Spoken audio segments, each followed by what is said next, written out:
The production desired is selected and started at the user console.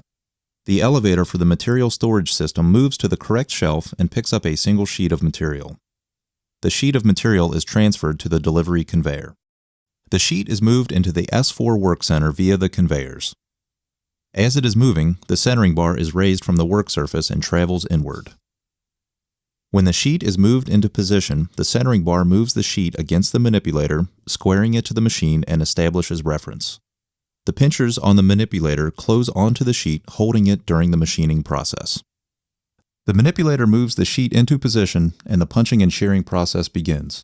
The manipulator moves the sheet under the punching head, and as needed, each tool is fired. Each punch is connected to its own hydraulic piston, so each one of the tools can fire independently of one another.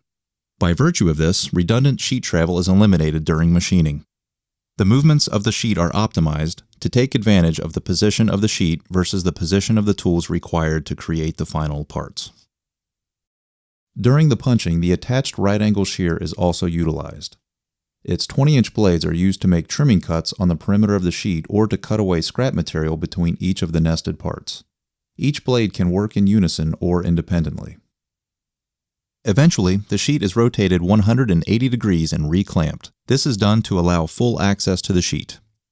Punching continues until the first part in the nest is ready for release. The sheet is positioned under the right-angle shear and the part is cut away from the nest. At this point, it travels out of the S4 work center via the exit conveyor.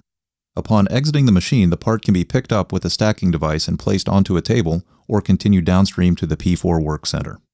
The panel is passed from the section of the upstream blanking machine to the loading side of the panel bender and is pre-centered for referencing in the machine.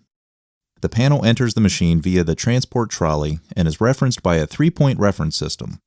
This ensures that the panel is square and centered properly for processing. The panel thickness is physically checked by the rotator clamp, and if this measurement deviates from the program thickness, adjustments are made to the program automatically.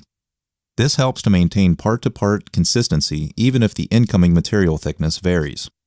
The bending unit is engineered to make positive and/or negative bends with a total combined height of 10 inches.